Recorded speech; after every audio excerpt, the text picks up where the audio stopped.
அம்பலமான அந்தப்புறம் நடிகை ராதாவுக்காக மோதிக்கொண்ட 2 ஹீரோக்கள். பல்லாயிரம் கோடி சொத்து உண்மையா? கேரளா மாநிலத்திலேயே மிகப்பெரிய தொழிலதிபர் குடும்பமாக அம்பிகா ராதா குடும்பங்கள் விளங்கிக் கொண்டிருப்பதாக மூத்த பத்திரிகையாளர் தமிழா பாண்டியன் கூறியுள்ளார்.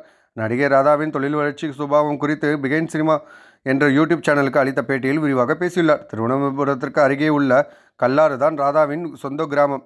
ராதாவின் தாயார் சரசம்மா மாவட்ட அளவில் காங்கிரஸ் பேச்சாளராக இருந்தார். ராதாவின் உண்மையான பெயர் உதயசந்திரிகா. பாரதி ராஜா தான் இந்த பெயரை மாற்றினார். பாரதி ராஜா தனது கட்டுப்பாட்டிலே ராதா இருக்க வேண்டும் என்பதற்காக உதவியாளர் சித்ரா லக்ஷ்மணன் ராதாவின் மேனேஜராக நியமித்தார். அலைகள் ஓய்திலே படத்தின் வெற்றிக்கு பிறகு ராதாவுக்கு பட வாய்ப்புகள் வந்தன. 10 வருடத்தில் 100 படங்களுக்கு மேல் நடித்து முடித்து விட்டார். தத்ரூபமான நடிப்பு, இயற்கையான முகவமைப்பு தான் ராதாவை முன்னணியில் வைத்திருந்த 10 வருட ரகசியம். ராதாவின் தாயார் சரசமா ஹிட் பட நடிகர்கள், தயாரிப்பாளர்கள், இயக்குநர்களை எப்போதுமே நெருக்கமாக வைத்திருந்தார். அரசியலில் ஜெயலலிதாவும் சினிமாவில் ஸ்ரீபிரியாவும் தான் ராதாவுக்கு ரோல் மாடல். ராதா இந்த உயரத்தை தொட்டிருக்க முடியாது. சினிமாவின் நுணுக்கங்களை கற்றுக் கொடுத்தவர் அம்பிகா தான். அது மட்டும் இல்லாமல் ஆரம்ப காலத்தில் கார்த்திக்குடன் காதல் ஏற்பட்டு ஓடிப்போகும் நிலைமை வந்ததாம். அப்போது ராதாவின் அம்மா உன்னுடைய உயரம் தெரியாமல் இப்படி செய்கிறாய் என்று சொல்லி அறிவுரை கூறினாராம்.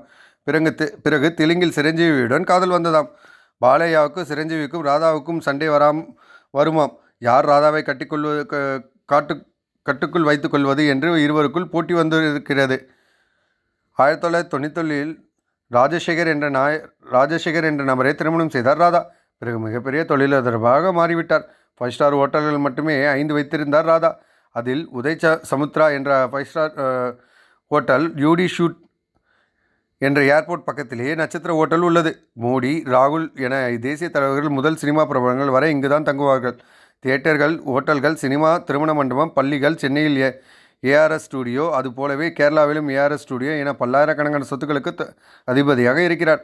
பாரதி ராஜாவின் சினிமா கேரியர் பெற்ற பிள்ளை மேனேஜரிடம் கூட போய் சேரவில்லை. ஆனால் இன்று ராதா பல்லாயிரம் கோடி சொத்துக்களுக்கு சொந்தக்காரி என்று தமிழா பாண்டியன் பேசியிருக்கிறார். சூப்பரான ஒரு விஷயம் தான். ராதா மேம் சூப்பராக ஹிட் கொடுத்ததுனால தான் இந்த மாதிரி ஒரு உயரத்துக்கு போயிருக்காங்க. இதே மாதிரி நம்மளும் தொடர்ந்து உழைச்சோம்னா, கடினமான உழைப்புக்கு போனோம்னா, இதே மாதிரி நம்மளும் சூப்பர் ஹிட்டான ஒரு உயரத்துக்கு போவோம் அப்படிங்கிறது என்னோட கருத்து. ஸோ இந்த மாதிரி சுவாரஸ்யமான விஷயங்களை நீங்கள் தொடர்ந்து கேட்கறதுக்கு நம்ம சினி ஜங்ஷன் சேனலை மறக்காமல் சப்ஸ்கிரைப் பண்ணிடுங்க. அது மட்டும் இல்லாமல் உங்கள் ஃப்ரெண்ட்ஸ் அண்ட் ஃபேமிலி எல்லாருக்குமே இந்த வீடியோ ஷேர் பண்ணி இந்த வீடியோக்கு ஒரு லைக் கொடுத்துருங்க. நீங்கள் கொடுக்குற ஷேர் அண்ட் லைக் தான் என்ன டெய்லி வீடியோஸ் போடுறதுக்கு மோட்டிவேட் ஆகிட்டு இருக்கு. நெக்ஸ்ட் என்ன வீடியோ வேணுங்கிறத மறக்காமல் கமெண்ட் செக்ஷனில் கமெண்ட்டும் பண்ணிவிடுங்க. தேங்க்யூ.